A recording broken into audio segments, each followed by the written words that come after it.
ছোট্ট বন্ধুরা, আমি গল্প দিদি মঞ্জুশ্রী মুখোপাধ্যায় এসেছি আমার লেখা আরেকটা গল্প নিয়ে। গল্পের নাম মজার গ্রহ বুধ। বাবার কাছ থেকে পুপ্পুন শিখে ফেলেছে অনেক কিছু। বাবা যেমন ছড়া বানিয়ে সব কিছু বুঝিয়ে দেন, তাতে পুপুনের খুব সুবিধা হয়। স্কুলের বন্ধুদের অনেক প্রশ্নের উত্তর সে দিতে পারে খুব সহজে। এই তো সেদিন ভূগোল পড়ানোর সময় আন্টি যে প্রশ্নগুলো করলেন, পুপুন সব প্রশ্নের উত্তর দিতে পারলো। আর আন্টিও পুপুনকে অনেক আদর করেছিলেন। কিন্তু এখন পুপুনের মাথায় শুধু ঘুরছে বুধ গ্রহ। সূর্যের অত কাছে, কত তাপ সেখানে। পৃথিবী ও তো সূর্যের গ্রহ, সে আছে সূর্য থেকে অনেক দূরে। তবুও আমরা সেই সূর্যের তাপ গ্রীষ্মের দুপুরে সহ্য করতে পারি না। তাহলে বুধের অবস্থা কেমন? বৈশাখের এক বিকালে পুপুন দেখলো বাবা বাগানে কিছু কাজ করছেন।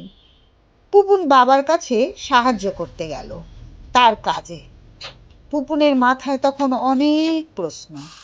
বাবা বাগানে কাজ সেরে হাত পা ধুয়ে এসে বসলেন।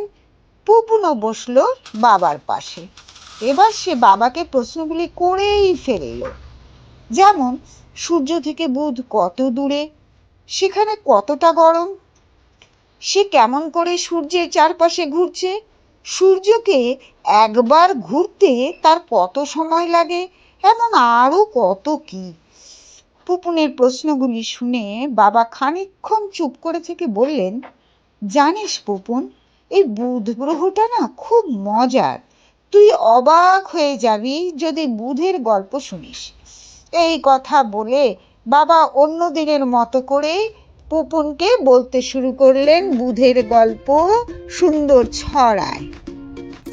দারুণ মজার বুধ গ্রহটি সূর্যদেবের কোলে, ঠান্ডা যত গরমও তত, হিসেবে তাই বলে।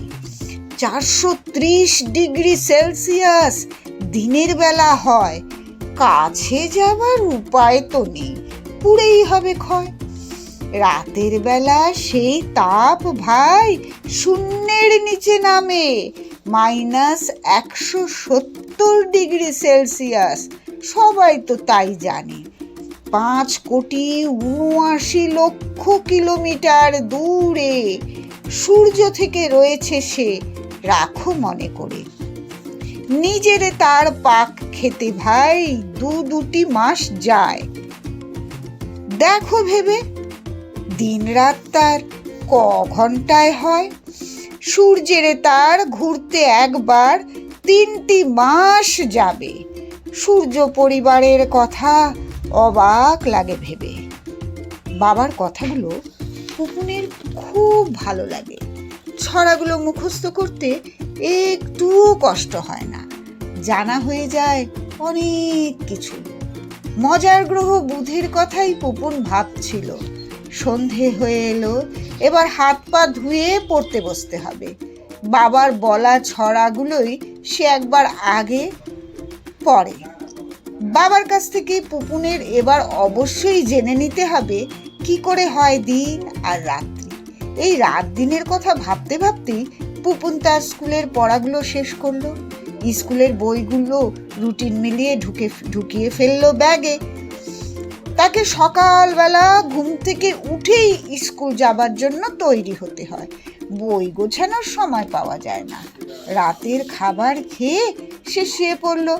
দিন রাত কি করে হয়, এই কথা ভাবতে ভাবতেই সে ঘুমানোর চেষ্টা করলো। বুধ গ্রহ সূর্যের সবচেয়ে কাছের গ্রহ। এর দিন রাত্রি ক ঘন্টায় হয় তার একটা ধারণা বাবার কাছ থেকে পুপুনের হয়েছে। কিন্তু দিন রাত্রি হয় কি করে, এ কথা ভাবতে ভাবতে পুপুন ঘুমিয়ে পড়ল। আমার গল্প শেষ হলো। কেমন লাগলো ছোট্ট বন্ধুরা? আমার গল্পটা ভালো লেগেছে তো? এবার তবে আসি।